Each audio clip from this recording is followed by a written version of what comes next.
Just make sure we're recording. Hello, everybody. Have a good night. Welcome to our final Conversations with Scientists of the year.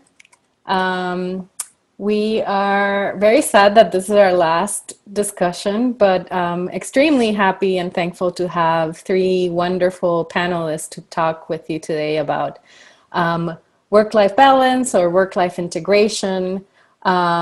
We have with us Dr. Leo Cabassa, who is an associate professor at the Columbia University School of Social Work. Leo is originally from San Germán, Puerto Rico, and he has a master's in social work and a PhD from Washington University.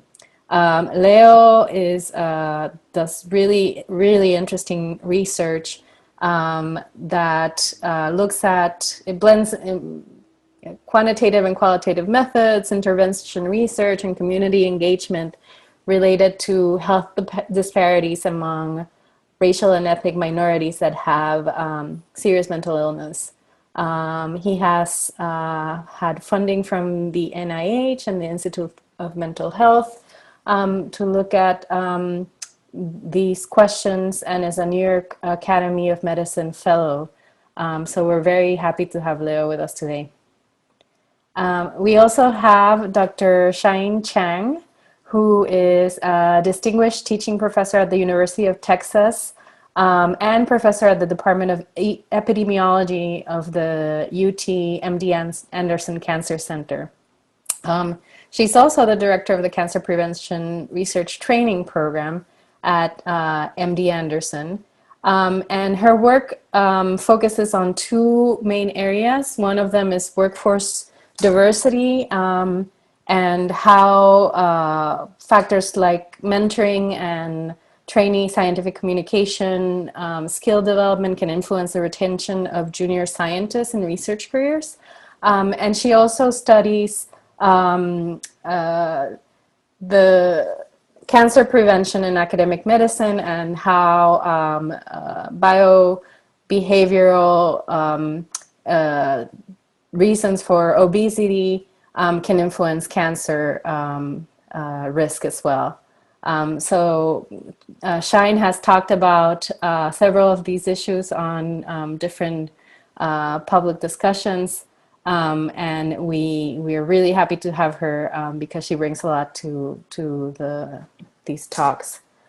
Finally, we have Michelle Martínez-Montemayor, who is Associate Director of the Genomics Core and Professor of the Department of Biochemistry at la Universidad Central del Caribe School of Medicine.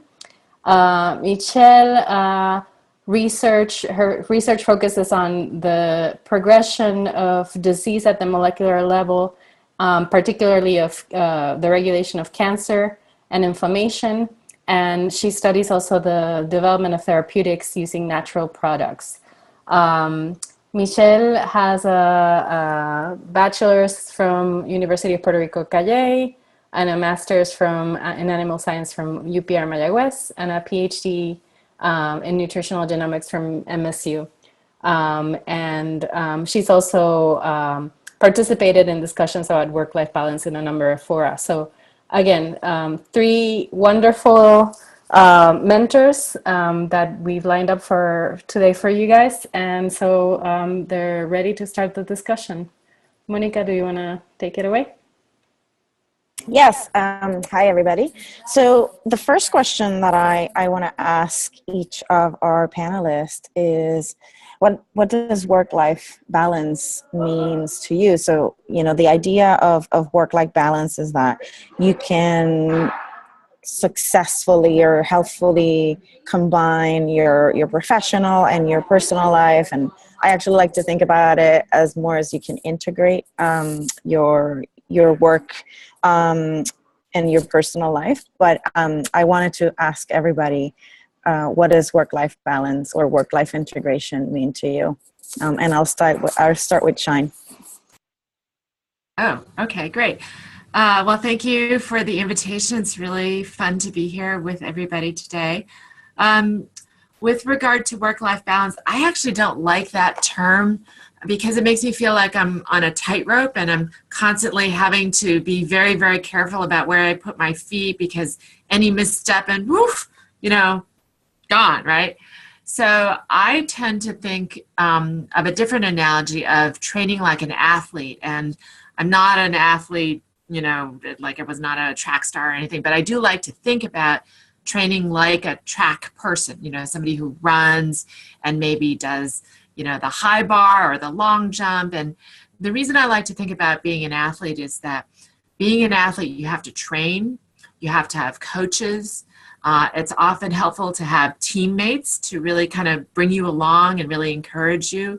And so there are a lot more analogies with training like an athlete than, for me, the idea of work-life balance, where it feels much more precarious and very much all the time. Whereas if you're an athlete, you're learning a new sport, you're learning a new piece of equipment, and you have to practice, and you're going to fall, and you're going to get hurt sometimes, and you're going to stumble, but you're going to get better as you practice, and then people are going to coach you and encourage you, and then you'll train for competitions or meets, and you know, and so you'll have to increase your stamina and do more things like that. So just the idea of balance doesn't fit well with me, but thinking about how to be an athlete and how to train for the kind of work that we do as scientists fits me better. So I think about, you know, sprinting and stamina and training and coaching, and knowing that there are going to be times when I stumble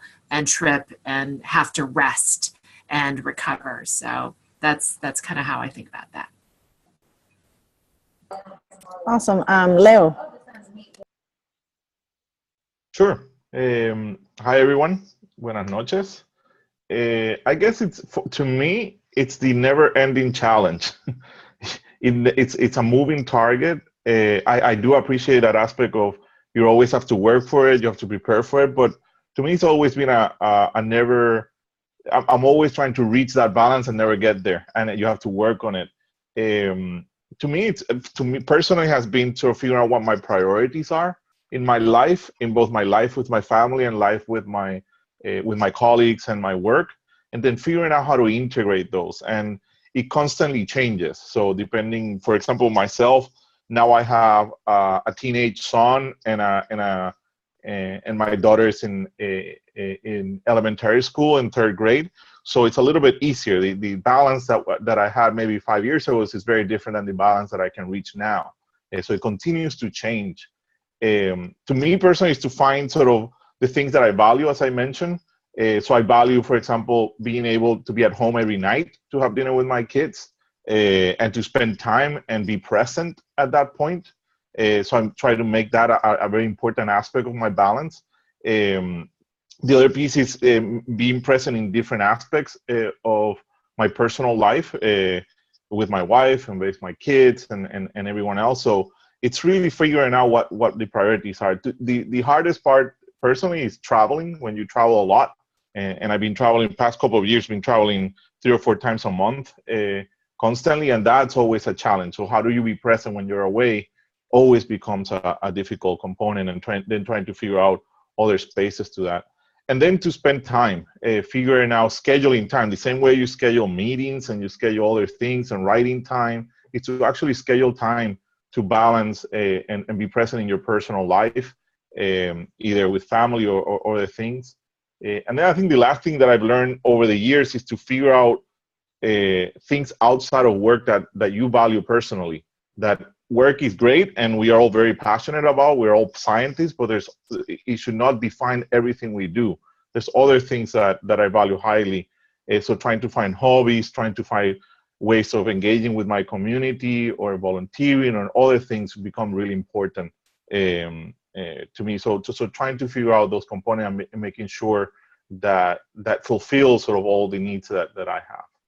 So, yeah. Wonderful, Michelle. Buenas noches a todos y todas. Thank you so much for the invitation. I'm very humbled to be here. I agree with the colleagues so far. For me, work-life balance is flow. So I have to have flow. I have to flow through life it cannot get stuck. If it gets stuck, something goes wrong. So basically, I try to, what do I do on a daily basis to be able to have that flow? So I am a PI of a lab that it's a big lab, what I think it's a big lab. So I have postdocs, graduate students, and I have a tech, and I have undergrads, and I have medical students, and that's my job. I teach, I do research. So that's one of the things that I have to have organized. Then I'm a mother of an 11-year-old girl, and I do every single thing that you can imagine with her. So, and she's in a period of her life, as Leo mentioned, that she's entering that teenage or preteen era, which is very challenging in the aspect that we have to have a lot of communication. So that also I have to schedule within my day. I'm a wife, so also I have to put in some time to communicate with my husband so we can have that time alone and, you know, always be able to have that synchronization. And then I have a dog and a cat that are part of the family. My cat has renal failure and my dog is a puppy, a lab puppy. So they are full-time also. So, and I really consider them a whole. And and I'm very passionate about every single thing that I have just told you about. So I have to have routines. And I think that through those routines, I can then get organized enough so everything gets synchronized. Sometimes things happen because life happens. And it's as Shine said, you know, we're going to stumble. And the important thing is, as we do in research and in working with proposals, is that we persevere and we keep on going. And we learn from the things that happen. For example, I just want to share this very briefly. And I told this to Monica today. My daughter was just hospitalized for the first time last week. And I was 2 weeks away from my lab. In maybe 6 months ago, I don't know how I would have dealt with that. But now I have my postdoc that was able to do the managing of my lab while I was completely disconnected. I could delegate. I was in touch with them for very short periods of time, but I knew that everything was going to be okay and that I could focus on my daughter so she could get well. And I can tell you right now and again that 6 months ago, I would have never been able to do that. But you get there, you know, growing with your whole team, with a support system, and basically get flow. So I agree that it continuously changes. You continuously know how to shift and shape whatever it is that you need to prioritize to have that work-life balance. But it's not easy. You have to know yourself and know your limits and your weaknesses and your strengths, and, you know, put those things into play in order to be able to then have a successful balance. That's how I see it. Can I add to that? Yes. So Leo and Michelle sort of touched on this a little bit, but the amount of time and the quality of time, I think, is really important. When I was a postdoc, I actually got some formal training in time management. And I remember one of the things that the guy who led the training talked about, he had 10 children. And he, you know, told this long story, but the sum of the story was that he made his children and his wife a priority. And we were kind of amazed because he was traveling a lot, very busy person. And we said, how do you do 10 kids, a wife, and, you know, animals and all this stuff? And he says, well, I don't spend an hour with everyone every day, but everybody has time. It's scheduled, and they have me 150% when it's their time. So the 6-year-old knows that from 5:30 to 5:45, they have my undivided attention for 15 minutes. It's theirs for whatever they want to do. If they want to bounce on the trampoline, and we can do that. And they're being able to count on having that time and having my complete attention is really critical. So a huge lesson for me is that it's not the amount of time, it's really much more the quality of time. So when my husband is talking to me, I really have to, stop what I'm doing and really focus on him, because if I only talk to him, but I'm really doing something else, that's sending a message that he's not as important as what I'm focusing my attention on. So even if I break away and talk to him for 3 minutes, that's critical that he knows that he is the most important person at that moment. Yeah, I absolutely agree with that. I think it's very important to, just like you do in the lab, you have to prioritize, and you have to, I think, with integrating multiple aspects of your life. As I mentioned at the beginning, I don't like the balance analogy. I like the integration analogy, because you have multiple dimensions, you have multiple responsibilities, and you just have to admit that at any given time you're not going to be able to dedicate the same amount of time to each one of the things that you do. Sometimes you're going to do more time on one thing than the other. So it's about how to integrate all of the responsibilities and the things that you have to do, so that you're in a place where you're happy, where you feel that you're not constantly overwhelmed.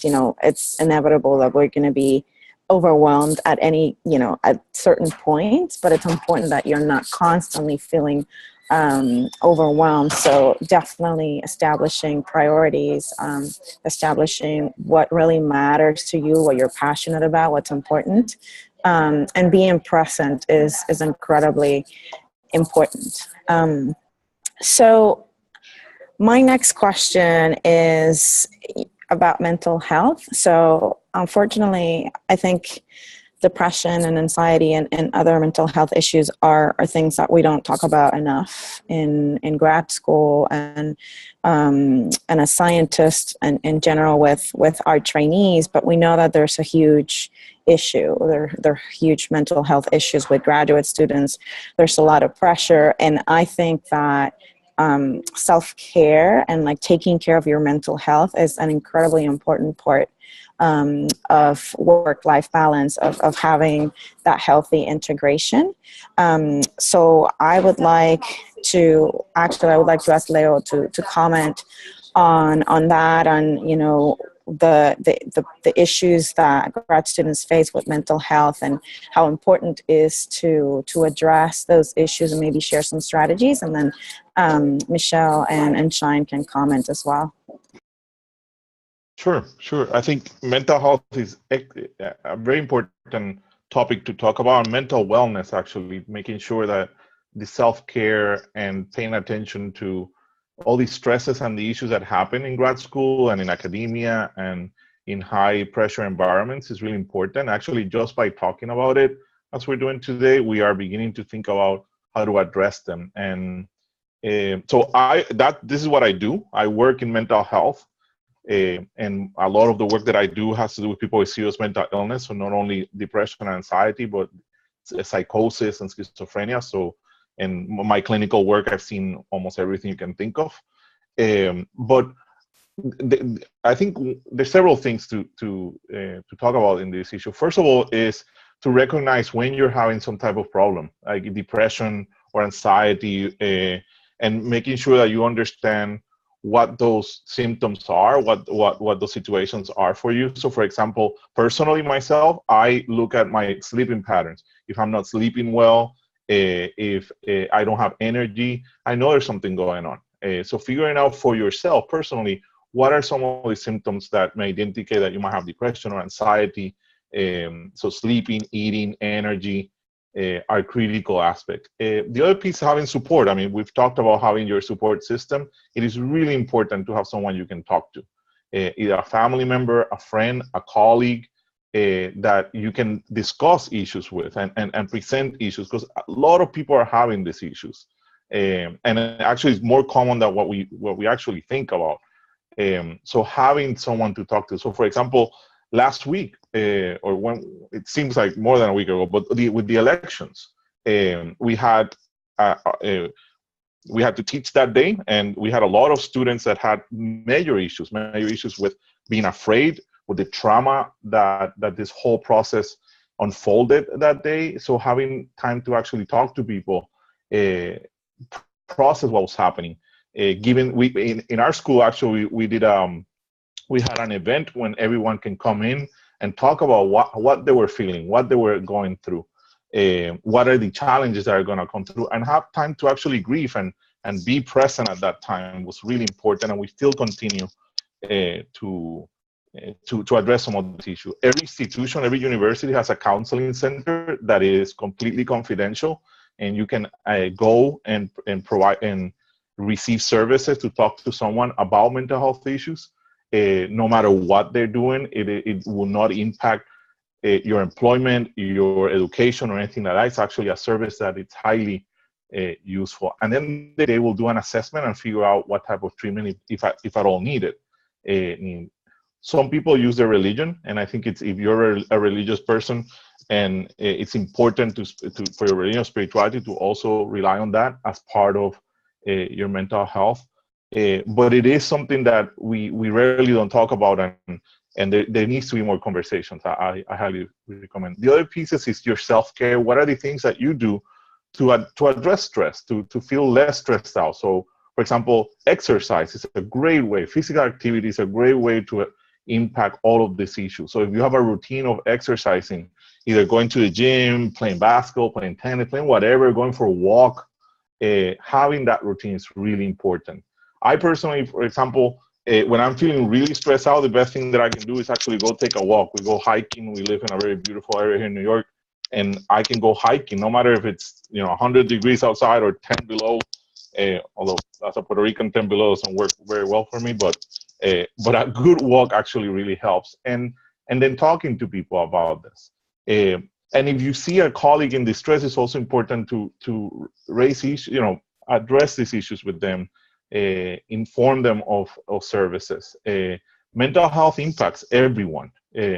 So it's a really important aspect to care, and it's important for people to understand what those issues are. So I'm glad that we're talking about this, and that there are resources out there in terms of counseling center, hotline services that you can call, as well as colleagues that you may have that will be helping you along. And I'm happy to talk about more resources as well.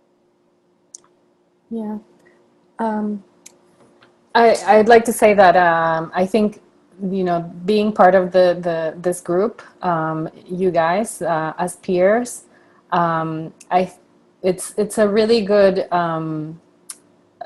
resource for you guys to vent, to look for support, and so take to heart what Leo said, to offer a hand of support if you see any of your colleagues struggling or having some worries.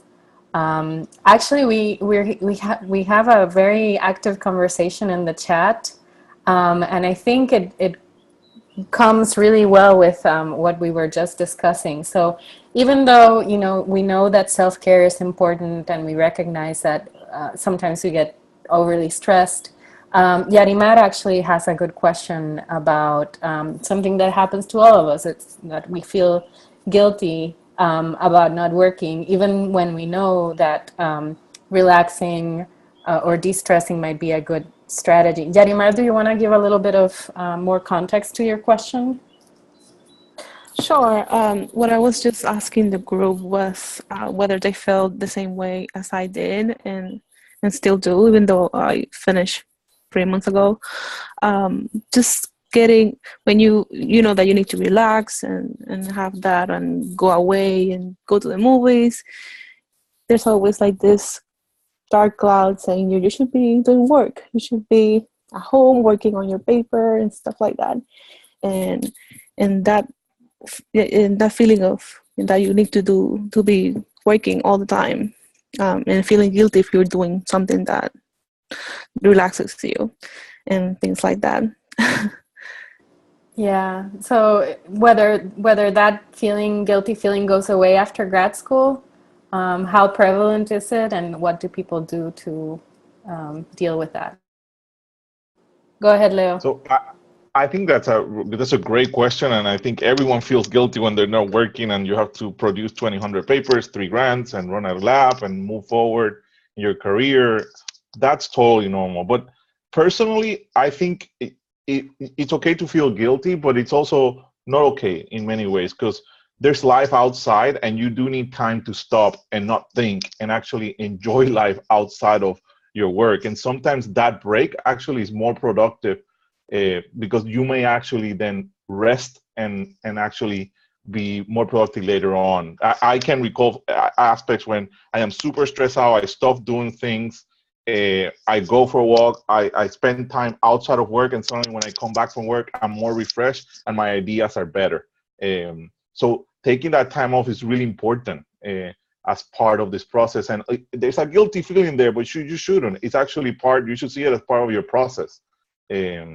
And that it is an opportunity to stop what you're doing and take time off and actually then come back. It actually will be better, or else you'll burn out. And that is actually worse. So it's okay to stop working. It's fine. But you have to find that time and handle and be comfortable with that. It's important to stop working. Shine, you wanted to say something. Yeah, so continuing with my analogy of training like an athlete, for any of you who are runners, and if you run long distances, you'll know that you cannot train 7 days a week running and actually improve. In fact, actually, if you try to run 7 days a week, you will actually get worse, right? So they typically recommend that you run maybe 4 or 5 days a week, and that on the other days you either cross train or you rest, because your body has to recover. So what Leo was saying is exactly right. You cannot just think like, I'm going to work from the time I wake up all the way until I go to bed, and then get up and do it all over again, because you have to have those breaks. You cannot be creative if your brain is all locked up in stress and anxiety about all the things you have to do and actually doing all those things. You have to pause for a minute and let everything settle and kind of look around and, allow things to come into your view, so that you can begin to kind of make these very creative and innovative connections, right? That's where creativity comes from. You can't say, okay, and then I'm going to be creative from 2:30 to 3:45, right? You cannot schedule creativity. You have to be ready for it. And the way you're ready for it is by relaxing, by being with your friends and your family. One of the things that somebody else mentioned earlier is the, feeling, hard on yourself and not feeling like you can go on vacation or go to the movies. Well, sometimes that's exactly what you need. You need to be connected with other people and doing other things that are completely unrelated to your work in order to feed your ability to work better. Michelle, do you want to add anything? No. Yeah, I just been mute. I agree with what we have been saying. I think it's necessary to have those breaks. I think they are essential for re-energizing, and there's moments. For example, in my case, I can tell you again that I've gotten better. I had that superwoman complex that I could do every single thing that you could imagine. And then I learned through the time that, it's okay to delegate, and it's okay to take it easy, and it's okay not to be able to say no, because you know that there's going to be a point that you're not going to be able to do everything. And then for the guilt part, if I'm in a deadline of a grant, I get very obsessed with that. So I get into my I have to do mode and I work with it.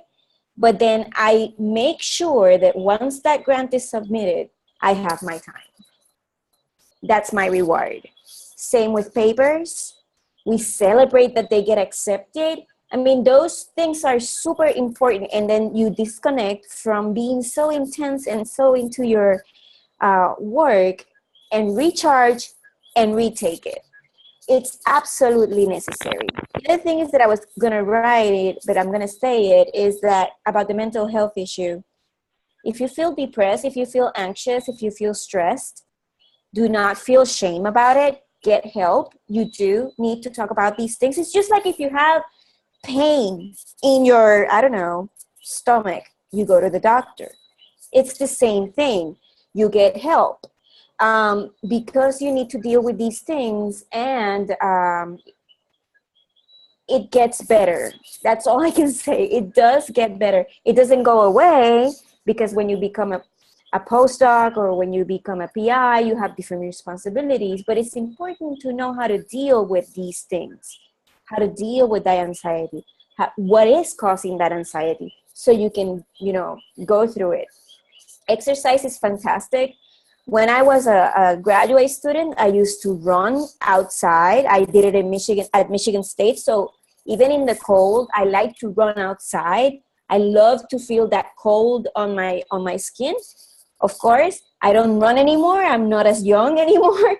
So I changed to swimming and to yoga and Pilates. So, it changes, but I always try to keep active because I love the way I feel after I finish exercising. And that, again, brings me back. So I guess that's my 2 cents on mental health for you guys and guilt. That's awesome. Yeah. We're having on the chat, there's, I love what Shine just said, and you mentioned it briefly, Michelle, the importance of saying no to avoid being overburdened. And I like what the comment that Shine made, that it's, don't think about it as saying no, but saying yes to yourself. Sometimes you feel like you have to say yes to every invitation, or that you have to say yes to, every single thing that your PI asks you to do. And, I understand that there are power dynamics and it's not always as easy to say, you know what, no. But, you have to think about it as you're saying yes to yourself. You're saying yes to taking care of yourself, of your mental health, of your mental wellness, of your sanity. So I really like that positive reframing on it. It's not, you're not saying no, you're saying yes to yourself. You're protecting your time and your sanity. And I really like that. I see a few interesting questions coming, but before we move on to them, I want to actually touch upon the issue of burnout, which has been mentioned a few times. So Shine, I'm going to ask you to talk a little bit about what is burnout? How do we know that we've reached that point, and how do we address it? So burnout is a state where you feel emotionally fatigued, and you feel disconnected from others, so that you more and more treat them with incivility, or you treat them like objects, and also that the things that used to bring you satisfaction no longer do so, so that you don't feel like you're really having very many personal accomplishments, right? So these 3 things: emotional exhaustion, depersonalization, and lower personal accomplishments. These are sort of the 3 main characteristics that when you have all of these together, people tend to feel, burned out. Now, there are instruments that you can use. So the most famous one is designed by Christine Maslach, and I can type that in here. Christine Maslach, burnout inventory. The famous one that she did has 22 items, and it'll give you a score for each of those 3 those subscales for burnout. The thing about burnout is that when you're really burned out, that often is very hard to recover from without help. And so really, and that's why I'm really excited about being here with you guys today, what we want to do is we want to prevent burnout, because if you were ever burned out, and I did see some comments go by from people who did, say that they had been burned out. If you've ever been burned out, you never want to be burned out again. And, this is something that happened to me when I was in graduate school. And fortunately, Leo's colleagues at my institution at University of North Carolina, Chapel Hill, they were there and they were able to help me. And oh my gosh, they were so wonderful and helpful. They diagnosed me right away. They helped me fix a bunch of stuff that I was doing wrong. Like I would work in bed because, I was in my pajamas and it was comfortable and I could spread all my books out on my bed. And they said, no. Bed is for sleep and maybe a few recreational things, but that's not work. It's not the place for work. Okay. And so they helped me clean up my sleep hygiene. They got me on an exercise regimen. They reminded me that eating good food was going to help nourish me and make me feel better.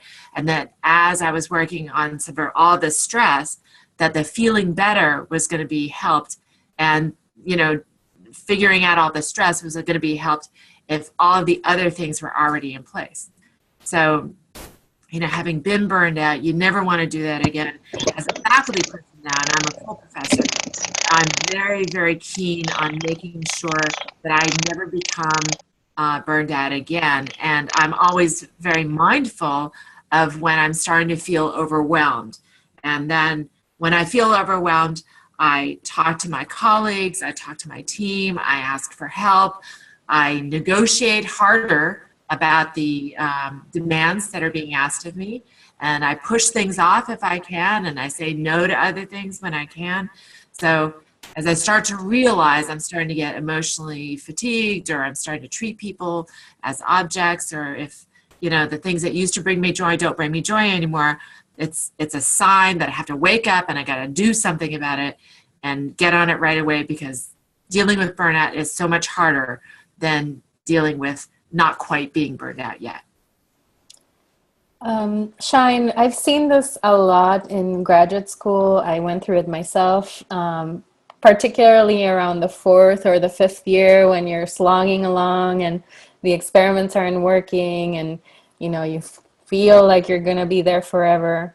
And very often it's also the time when a lot of students are thinking about their future and are, making career decisions. How can we make sure that we're making career decisions that are not influenced by our burnout? Do you have any recommendations about that, or any of the other panelists? Well, I'll be quick, but the thing to do is to always emphasize communication, right? So when I start to feel stressed and there's that sort of anxiety in my stomach, I'm there. When I feel that, that's when I start to talk to people. I don't wait until I'm really feeling like, oh my gosh, this is the wrong thing for me. I shouldn't be doing this, because that's really hard, right? To come back from, because all those negative voices are already saying things to you, and everywhere you turn, if the experiment didn't work or your PI said something that you think is negative to you, then it all reinforces all these negative ideas, whether or not they're real, right? So as soon as I start to feel like, oh, something isn't right, that's when I reach out to people and I reconnect and I talk to them about, why do I feel this way? Am I really cut out for this? And that's when all your support systems kick in and say, yes, you're fine. You're so smart. You're so good. I've seen you do wonderful things before. You're a great teacher. You're a smart scientist. You're very creative. And so all these people then start to combat those negative voices inside your head and remind you of why you started down this road in the first place.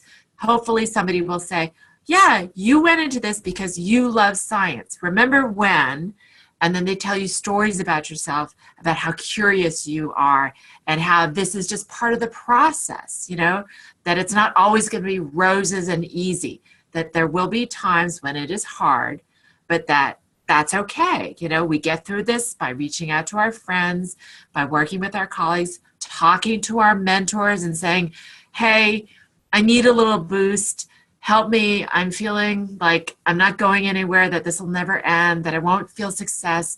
And people will say, no, you're doing fine. I see progress. Here, keep going. Here, try this. Let's do this together. You know, so really reconnecting with the people who can feed you and who can support you and really reorient you towards why you originally started down this path. Because that joy, recalling that curiosity, recalling that excitement, you know, I do this because when I do this, when I come up with the answers, people will be helped. You know, they will use this information and new drugs will be developed and new people will be helped. And, you know, we will prevent this kind of a disease, et cetera, et cetera. Right. Leo or Michelle? Right.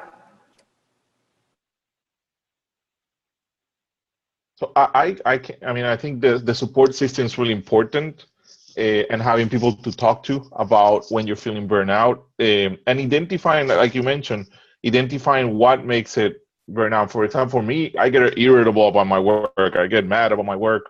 I start sort of losing my concentration, losing my focus, and then so figuring out what's going on. So everyone should have a support system of colleagues that are going through similar things, and having lunch with them, speaking to them about, look, I'm losing interest in X, Y, and Z. I'm overburdened on way too many committee meetings or way too many projects that I'm going on. How do I prioritize?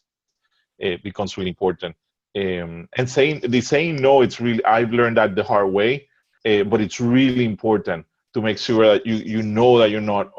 Burnout comes when you're overburdened on many different things and you're losing focus and you can't get a handle of things. And then it becomes a chore. So figuring out priorities, what you can do, and how to say no, and at what times, and then having a good support system, family, friends, other colleagues that you can really rely on and have this conversation, and they can help you because they're going through the same thing. They can help you sort of go through this process. I think it's really important. Well, what I can say about burnout is that it does happen. I wrote on the chat that even I get burned out, and even I, as a PI, don't really want to go into the lab sometimes because I'm so overwhelmed. And I love with all my heart what I do. And I consider myself a role model for my students and you know, my peers. So it's very important for me to let them know, you know what, I'm tired.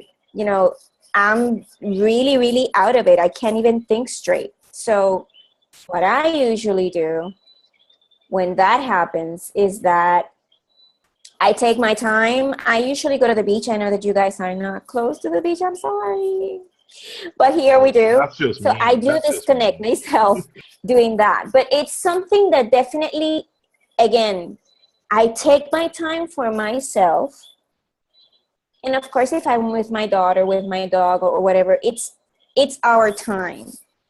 And disconnect, 100% disconnect. No phone, no email, no computer, nothing that brings you back to what is giving you that burnout. And it could be, for me, it takes me a couple of days to then get re-energized, but it's very important. And that took me a long time to figure it out. When I was a graduate student, I don't think I was able to process that as easy as I do it now. I think, you know, after you reach certain milestones, you kind of realize it, that Definitely it happens to everyone, and definitely you're human, and definitely you have to take a break. It's important to recognize it though, because it's like Shine said, you cannot get to the point in which everything is so negative, because it could get to the point that you want to quit, that you don't want to do it anymore. So try to know yourself, identify when you're burned out, take a little break, and go at it again. It's highly important. When I was a graduate student, I always used to come to Puerto Rico on Christmas. I stayed once in Michigan. It was the worst mistake I've ever made, because everybody was calling me, giving me parrandas on the phone, and I was so sad, because in Michigan, the Christmas was not the same as it was in Puerto Rico. So for me, I learned that I had to go back home. I had to be here. I had to then see my friends, see my family, get, that boost again, and, take charge. Coger ese toro por los cuernos, because I wanted to finish, and there were times when I knew that, or I thought that I wasn't going to finish. Again, that's something that happens to every single one of us. But again, it's important just to recharge, think, and go at it again. Be persistent. I guess PhD is a lot about persistence and knowing yourself.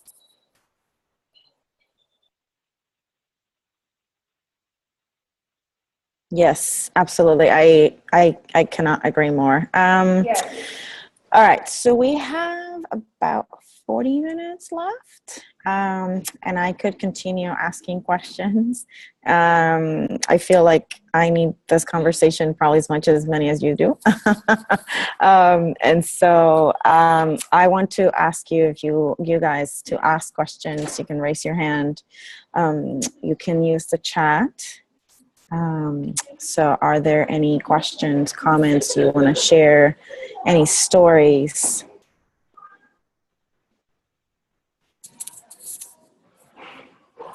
All right, well, you'll all think about your questions. I'm going to go back actually to a comment that I saw on the chat. I think it was from Melissa maybe, that there seems to be a fine line between burnout and depression.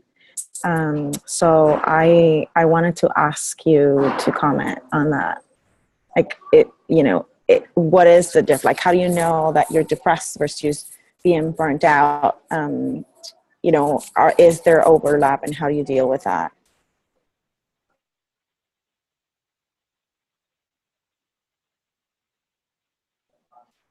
Anybody can jump in. Go ahead. Well, I think when you're depressed, it's a much more serious aspect. I think it takes longer.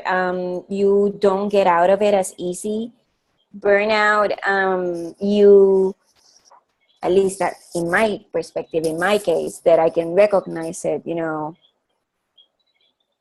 Emotionally, when you're depressed, you feel shut down, complete shutdown. In my case, I've learned that that's what happens. And in the case of burning out, it's transient. You recognize that you are tired, you have these issues, it's time to unplug, take a break, and go back. In depression, I see it as a longer, more stable emotional shutdown. Again, I'm not a behavioral scientist, but this is on personal experience. But if you do feel that you are not getting out of that area, of that hole, of that dark place, because if you feel that you are incapable of producing for a long time, if you recognize what is causing you to be in that mood constantly, definitely get help, and have a support system. As I said in the beginning, there's no shame on getting help. Absolutely no shame. And it's important to recognize it. That's the way I see it. But maybe Leo can talk a little bit more about the behavioral part of it. Yeah. Sure. No, depression becomes more serious because it really impacts both your cognitive skills and it does impact your behavior and your motivation. So burnout, you're still there, but in depression, it's a dark cloud that will really impact cognitively how you're thinking, cognitively, an ability to actually do your work. And it doesn't go away. I think you mentioned, Michelle, it's a cloud that's there and it sort of doesn't lift. It sort of gets darker and darker and deeper. There's a simple tool that everyone can use. It's called the PHQ-9. It's literally 9 questions, and it's the basic 9 symptoms of depression, asking you the frequency over the past 2 weeks. Have you felt X, Y, and Z? And you can score. It gives you a score very clearly. Most primary care physicians use it, and it's very simple to do. You can do it on yourself. And it provides you a way of looking at the symptom. All the symptoms of depression are things that we all normally feel. It's just when everything gets together and begins to impact your functioning in your work, in your relationships, in all those different areas. That's a very different component. And then there's no shame. Completely, there's no shame of asking for help and talking to someone about. You can start with your doctor, whoever you think more comfortable, because there's many. Depression is completely treatable, and you can actually get much better with it and live with it and recover from it. But it's for some people, burnout then leads to depression if you don't address it early. But there's no shame for looking for help. That's complete. It's like any other illness, like Michelle was saying, that needs to be treated, and then you can move from there. To me, the other piece is to have, we've talked about burnout, and it might be like a big area, but your self-care on a weekly basis becomes really important. Those rituals that I had talked about earlier to me has become very important, and I've learned this sort of the hard way. And the best advice I've ever got actually was from my wife, who's not in academia. She said, you have to stop working 1 day a week. I mean, 1 day a week you have to be here, and you cannot open a book, you cannot open your computer. She might hide my phone, but have 1 day a week, 1 day, just to be present. And that was critically important. And now I follow that completely. And if by any chance I miss that day, I feel it throughout the rest of the week that, oh my God, I did not take my day off. And that has been really important. So it's sometimes we think, oh, big things that we can do. It's really the little things that you can do. Or when are you going to stop working on a day? Like having every day, are you working 24 hours? Are you working until 10 o'clock at night? No. What times are you stopped and actually do nothing but be with your family, watch a movie, do something else on a daily basis becomes really important, because it will accumulate and you get lost in this process if you don't pay attention to it. So those types of rituals, daily rituals, I think are very important for all these processes. Absolutely. A few years ago, I was working very intensively, and I felt like, I might be kind of sliding down towards burnout again. So I checked in with a counselor at faculty, some faculty wellness program. And I had seen him before, and he was like, well, Shine, you work really hard. And I said, yeah. And he said, well, that's your problem. I was like, oh, yeah. Well, I knew that. Help me. And he said, well, the problem is that no matter what I tell you, you are not likely to do anything. And I said, well, what do you mean? I came to you for help. And he said, well, you've already done this inventory of how you organize your time. You work from priority, which is recommended. You schedule time to do the work so it's feasible within the hours of the day that you have. And you do all the things that anybody who coaches people on time management does. So you have the same 24/7 that everybody else does, and you have maximized what you do with it. So I don't have anything else for you. And I said, well, you have to do something because I'm burning out here. And he said, well, you could take, 1 night off. And I looked at him and I thought, oh my gosh, I have to go. What kind of advice is that? So actually I did. So I took the next Tuesday evening off, and you know what? Nothing bad happened, right? Nothing, nobody was bleeding or crying, and it was great. And so I tried 2 nights off. How about that? So, you know, it taught me a lesson in that if you allow the work to take over everything, it will do that, right? Because we are bright, hardworking people. We're interested and engaged in our work, and we want to achieve, right? But at the same time, you know, and I was chatting about this earlier, is that you know, after a certain point, the work that you do is not actually high quality work, right? So when I'm tired, it takes me like 3 or 4 times to do what I can do in a much smaller piece of time when I'm fresh, right? So sometimes I have to just say, you know what, it's not even worth it, right?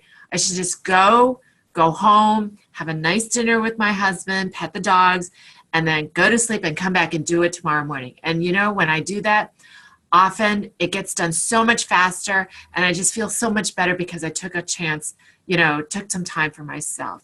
So, you know, I talk about burnout as sort of like something that I'm monitoring all the time because I never want it to get worse. So as soon as I get a sense that something's going on, that's when I try to address it. And I just, you know, it's, you know, the work will always be there, and there will always be more.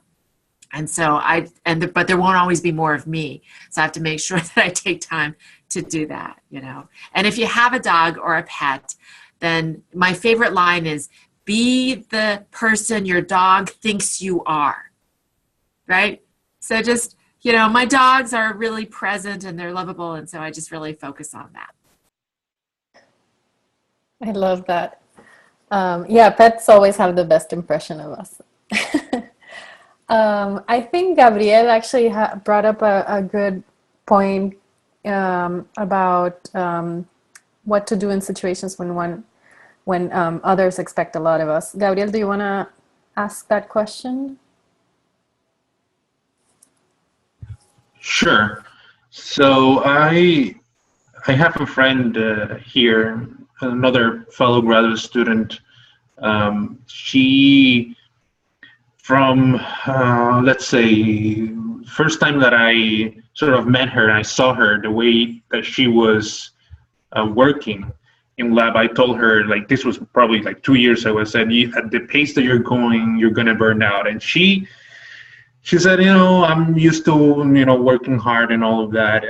And I think because she gave this impression earlier on in the lab that she just started working, I think the PI saw that in her and sort of thought that that was sort of her baseline, the amount of work that she performed.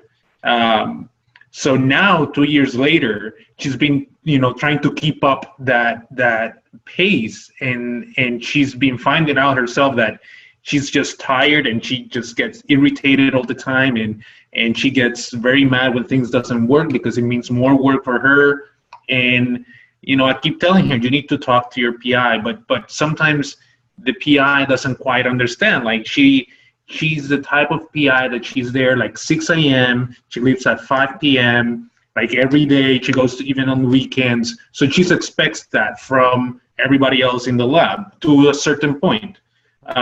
So my question was, how do you deal with somebody like that? How do you approach and say, you know, I cannot keep up with your pace. I have my own pace. I have, you know, the time that I need to take to myself is different than whatever you need. So that was sort of my general question.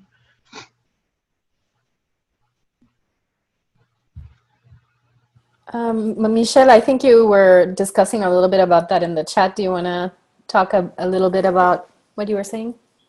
I think it's very important to have very good communication with your advisor. And as I said in the chat, your advisor not necessarily is your mentor. So sometimes it's important to get a mentor besides your advisor, because in that sense, it's part of your support system. And usually if you get a mentor that's also part of the faculty, you could also get insights on the perspective from the faculty standpoint, if you're a student, for example. I interview my students, I interview my postdocs, I interview undergrads. I am very, very strict with them. I have to be honest with you guys. because I have expectations, and I really, really sit them down. I explain to them how I work. I'm not a micromanager. I was trained by a micromanager, and I learned how not to be a micromanager because of that experience. But, you know, as I said, I explained to them, you can be here at 11 o'clock at night. You can be here Saturday, Sunday, Monday at 7, at 5 in the morning. I don't care. I don't care if I don't see you in the lab, as long as I see the data. I need to see the data. You know, you have to produce. You're expected to produce. If time goes by and there's no production from your end, we're going to have problems. I don't mind. I mean, I'm one of those persons that does work on the weekends. Sometimes I work at night. Sometimes I get up at 3 o'clock in the morning. I send text to my students at that time in the morning, because that's when I remember that I have to do something. They don't always respond. Of course, I don't expect them to respond at 3 o'clock in the morning. But the thing is, what I'm trying to say is that I do have expectations from them. And it's important to communicate with your advisors. In the case of your friend, what I would suggest is to have this conversation with the advisor, because it's becoming an issue in her productivity, and it can become a long-term thing, which can lead to basically not only burnout, but, you know, not producing at all. And that's not, definitely that's not doable.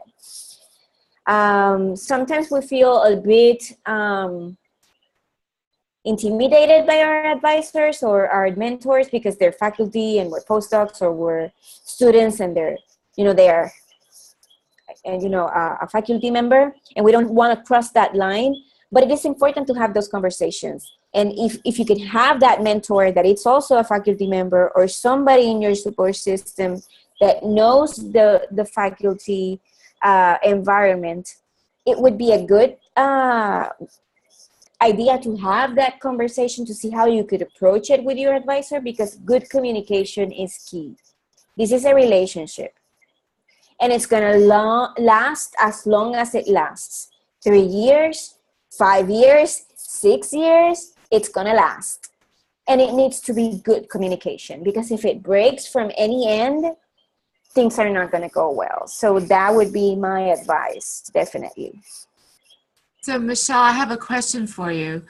So in some, you know, if the mentor is a good mentor, then, you know, they will sort of understand, you know, the anxiety of the trainee, you know, I don't know if I can have this, the sleep schedule that you have. I don't know if I can, you know, do everything the way you do it. So it may feel like having this conversation is a very risky thing to broach, you know. So do you have any suggestions on how to talk to a mentor, especially if they're not nice like you are, you know, if they're the kind of person who's all about the data and, you know, really doesn't care how much you sleep?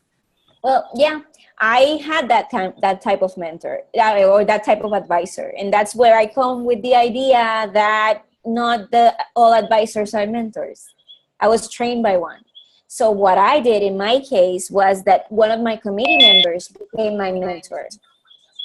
One of my committee members was, I could relate to her, and she could, you know, give me back insights, and she helped me a lot to be able to filter or organize my thought process in order to be able to have these communications with my advisor.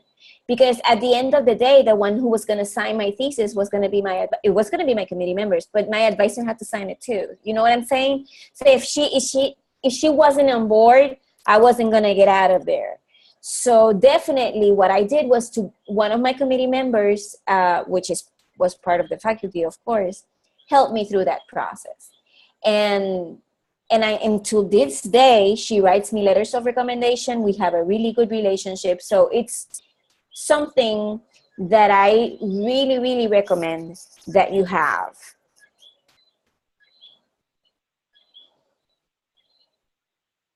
So the idea of using other faculty who may both support you as the trainee, but also maybe have some helpful influence over the other mentor who is more difficult to work with. That sounds like a really good strategy.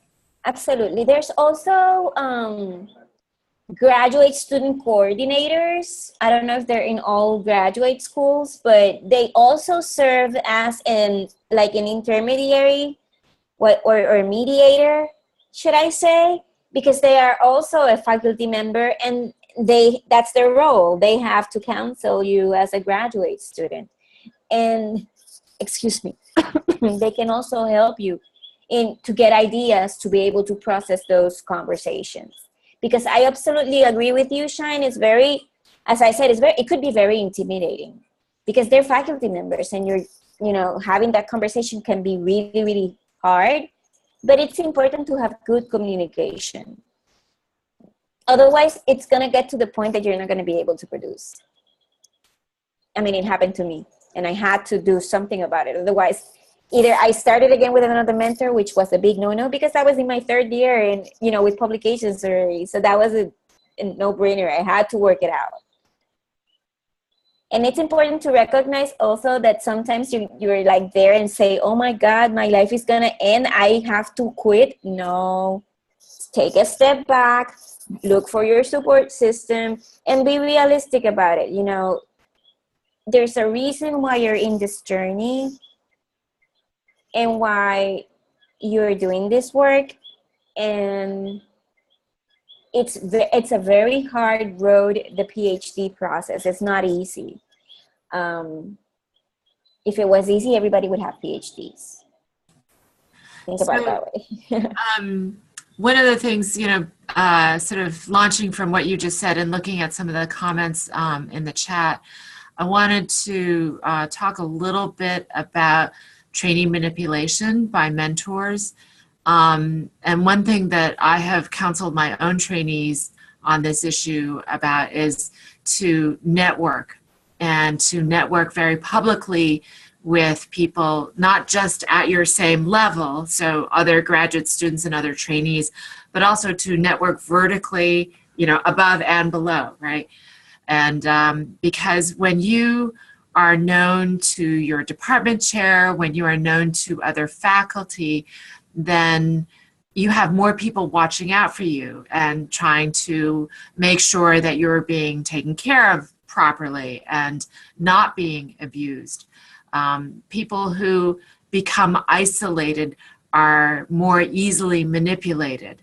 And so I really try to encourage my trainees to always stay networked, and visibly so. So even with my faculty trainees, I tell them, when you are known by first name basis with the president or the dean, then other people who want to take advantage of you are less likely to do that, or at least they will reconsider that because they know that you are on first name basis with the dean, right? So when you're well connected and when, everybody knows this, they're just not going to mess with you as much. So that's one thing that I encourage people to do. The other thing is that when you network with people who are maybe in support positions, they often have power that other people don't fully recognize. So the person who is the secretary or the administrative assistant to the dean often has a huge amount of power because they are the gatekeeper to the dean. And if you know that person, they can get you in for 5 minutes, whereas if they don't know you or don't like you, then you'll never get any time with the dean, right? So it's just something, there were some comments on the chat about students being in situations where it looks like they might be, possibly manipulated or victimized. These are some small strategies that they can use to try to get out of that. But as Michelle was saying, to make sure to have good communication with not just your mentor, but with other people as well. One thing I would like to add, and I think that's a very important point that you bring in, Shine, is remember there's a chain in command. If things get out of hand, you go up the ladder. You just don't jump into the dean. You go the department chair, and then you go a little bit higher and a little bit higher, and you can get all the way up to the president sometimes, because it has happened. But I learned that later on. So again, think about trying to have that good communication. And again, when you accept a postdoc position, if you're going to accept a postdoc position, be very clear about expectations. I mean, I'm very clear with all my staff, because I know that I expect a lot from them. I expect a lot out of myself, and I want them to be better than I am. I want to train them better than I am. So imagine. So it's good to have good communication and good expectations.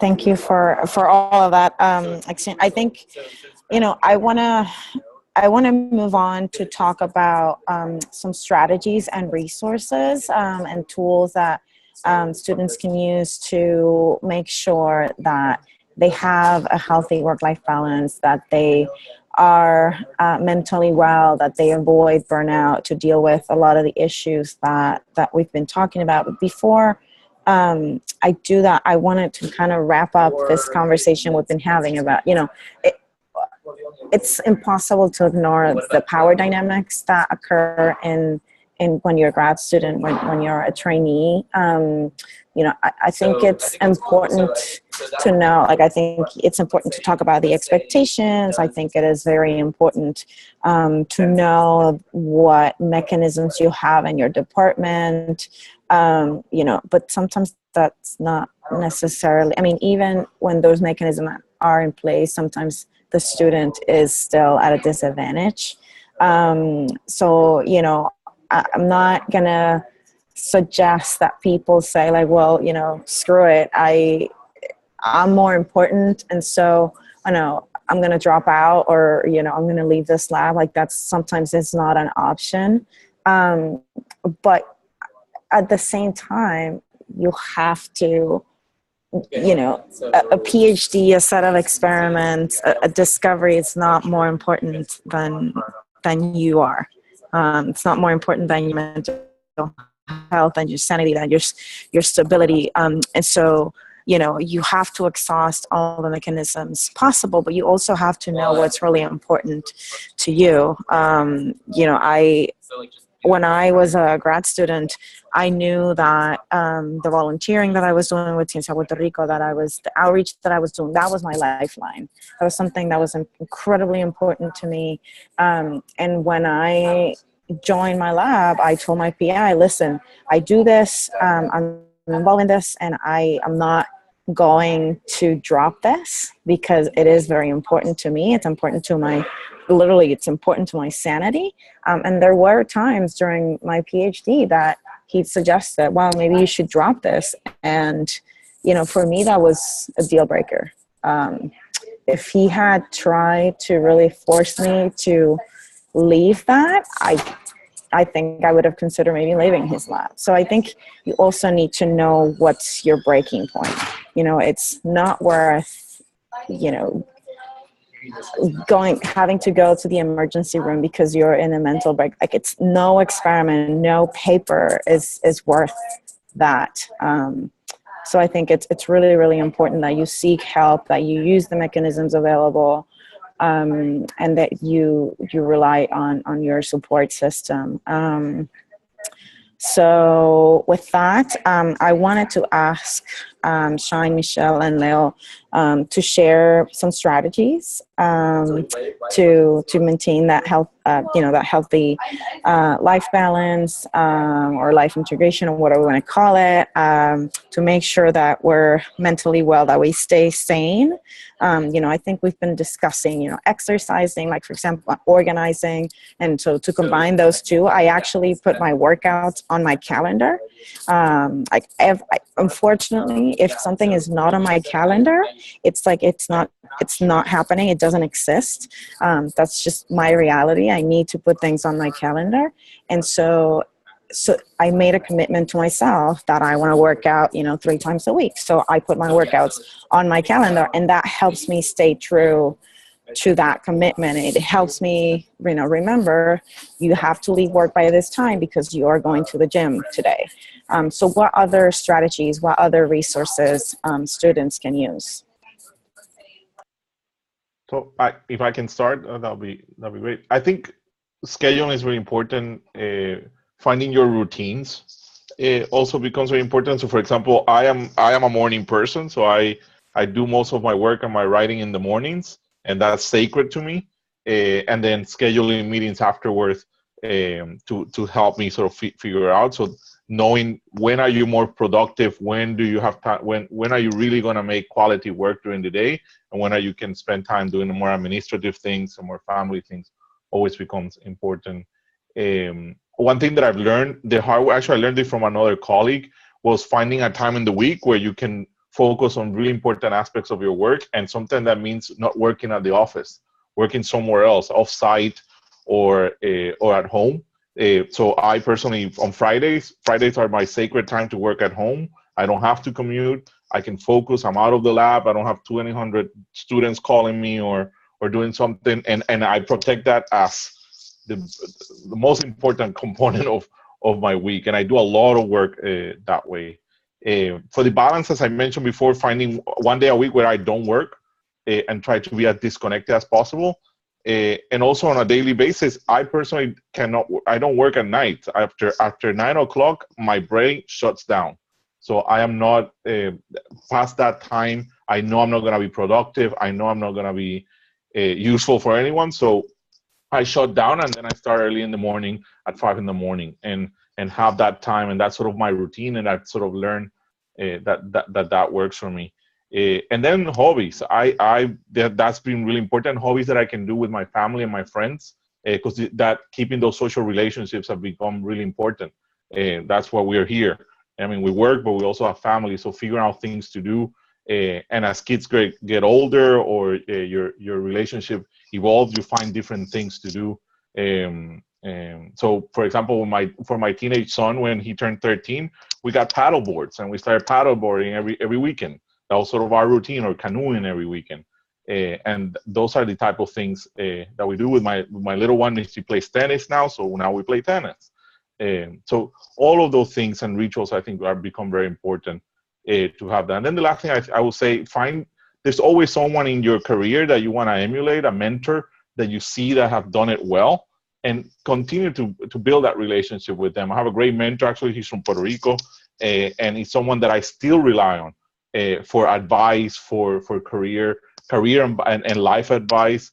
And I email him, he calls me, and we still have that relation. That's really important because he sort of helps along the entire process of the career. And there will be different needs along your career that you will need. So finding those type of individuals that can be supportive, I think, are very important.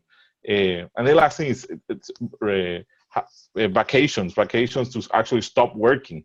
I don't go to the beach like Michelle mentioned, but other things that either vacation going to Florida or to Puerto Rico, or just staying at home and not doing things and spending time with your family becomes important, because you have to recharge, you have to recover. Like Shine was saying, like any other athlete, recovery time is important for your productivity. So I hope that was helpful.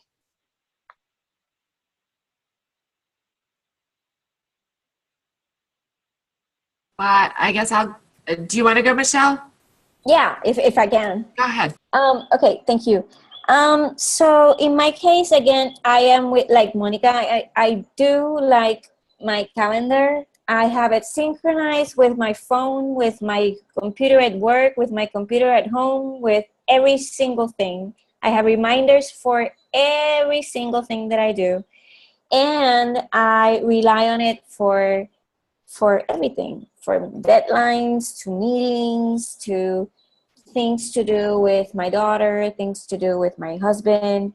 I have a color system, very OCD, I know, but every single thing it's stratified by color. So it helps me in my organization. Definitely have vacation time, have unplugging time, I'm completely the opposite as Leo. I am not a morning person. I hate mornings. I am terrible in the morning. Like, so what I do, I basically focus on getting breakfast done, my daughter's lunch, um, getting them out of, because my husband takes my daughter to school in the mornings, getting them out of here so I can have the morning to myself and be able to wake up fully and have like 3 cups of coffee and then be able to work after, like at 10 o'clock I start, and then I can stay up all the way 9, 10, 11. I'm very productive. So I'm not the same as Leo. So I could sleep in or, take longer in the mornings, but I can produce more at night. I take Tuesdays to write, as Leo said. So that's my writing day. That's my grant day or my manuscript day. And I do it at home. So I don't get, my daughter is at school. I have my own space. Nobody's bothering me. I'm protected in that aspect.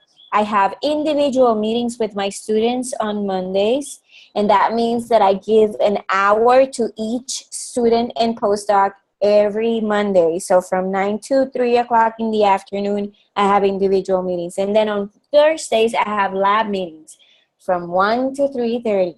So that means that everybody's on a group and everybody's discussing everything. And once a year, I have a goals meeting. So I basically set some goals for the year so everybody knows where they're at and where they're going to be or they want to be in May or in June of next year. So I try to be that way so everybody is on par, and I can then also be as best as I can of an advisor for them and as a mentor for them. If I see grants or something that they can apply for, like for example, the F31s for my pre-doctoral students, the F32 for my postdoc, or the other postdoctoral grants, I also have them, put them on a calendar. I have them send me, I ask for so many things from my students because I need them to be well organized and productive at the same time. So I guess that's what I can give you. Routines are important for me. As I said in the beginning, in the afternoons, I exercise as well. So when I get home, I try to exercise. I don't always make it, but I try to incorporate it. And I almost always do it like at 6 o'clock in the afternoon or 7 o'clock at night. So, and that works for me. I can't do it in the morning either. I do agility with my dog. My daughter is the trainer of my dog for agility team. So I incorporate my dog also in the exercise program. So I try to do those things, and I have a very strict routine that I try to follow. Sometimes it works, sometimes it doesn't, but most of the times it does.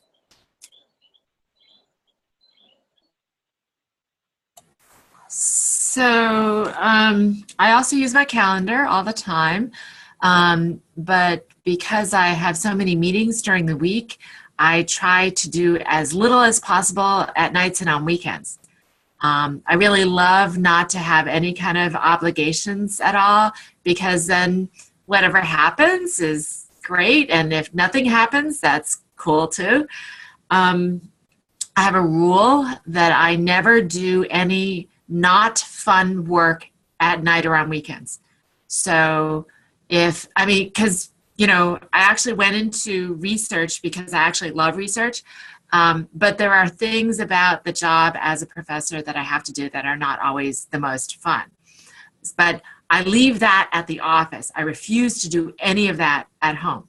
So the only things that I bring home to do are the things that I care the most passionately about. So these are papers that I'm writing with my students, or new ideas that I'm trying to develop, and I just want a little bit more sort of space and time to, putter around and think over. So no yucky work at home. And then, of course, I try not to do very much work at home. If I have a major project, like if I'm writing a grant or something, I will then actually just come into the office because I won't have the interruptions from the dogs or my husband. I won't be tempted to eat everything in the refrigerator. And, I won't also try to like do all the chores because I'm procrastinating on the project. So if I just come to the office and just get it done, but I try as best I can not to make it a habit. I don't have a wet lab. I'm an epidemiologist by training, and so a lot of my work is statistical. And so it's easier for me to kind of not have to be at the office actually to get things done. The other thing that I was talking about, Michelle was saying this earlier about when she's writing her grants and she kind of gets into that kind of consumed state where all she is working on the grant. That tends to happen because you have a deadline and you're kind of racing towards that deadline. When that happens, or actually well before that happens, I always tell everybody what's going on. I tell them the deadline is December 1, okay? And then I talk them through what that means. And what that means is that, I'll be working on it for hopefully several, a couple months before that.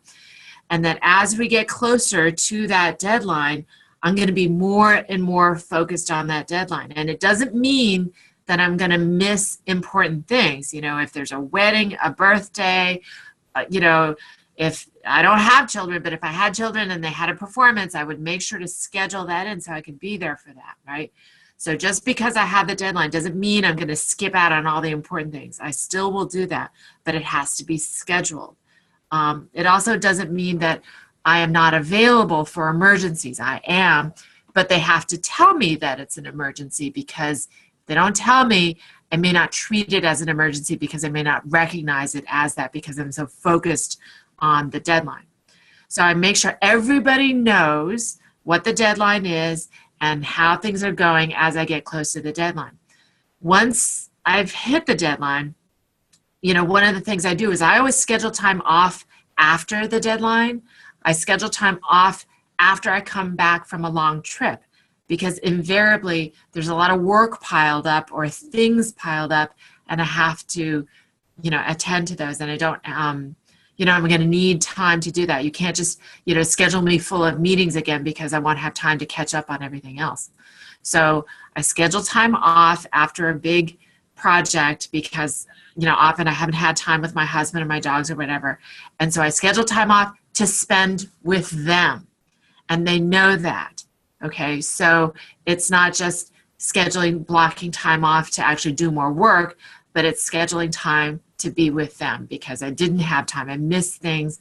I want to hear what's going on at work. I want to hear what's going on with the neighbors and the neighborhood and all the other dog friends that we have.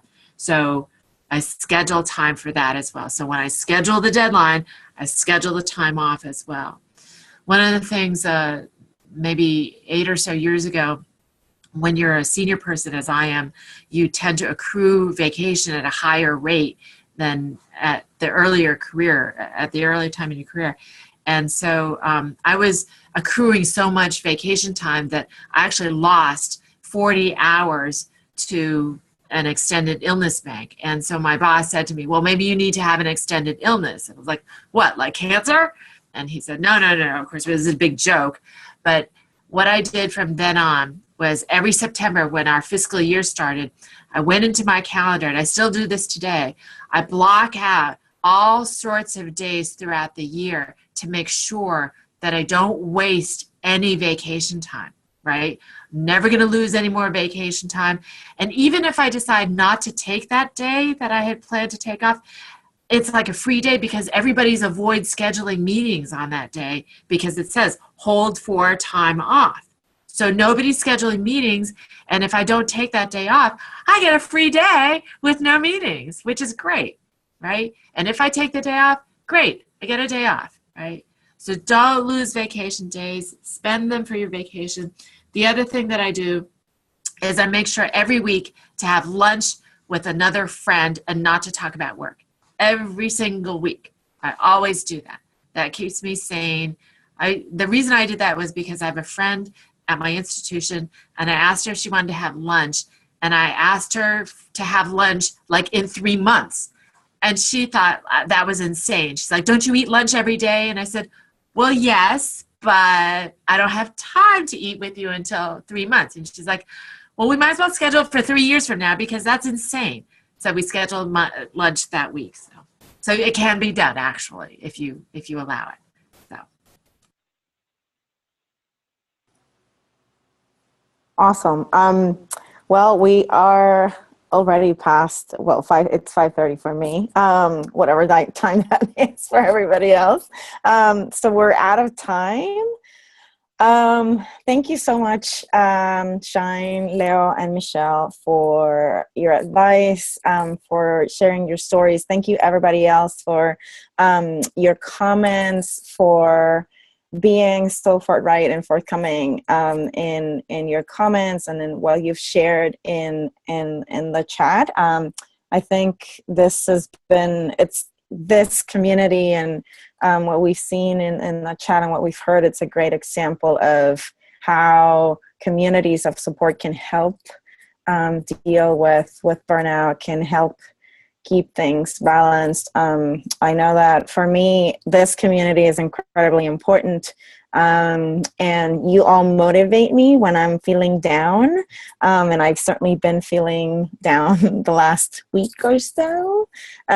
So thank you everybody for being here. Thank you for supporting each other. Thank you for sharing and for your advice. And we will see you. Well, this is the last Conversations with Scientists we'll have this year, but we have a check-in next month. So thank you again, Shine, Leo, and Michelle. And we'll see you all next time. Have a good night. Thank you. Have a good night. Thank you, everybody. Bye. Good luck. Bye.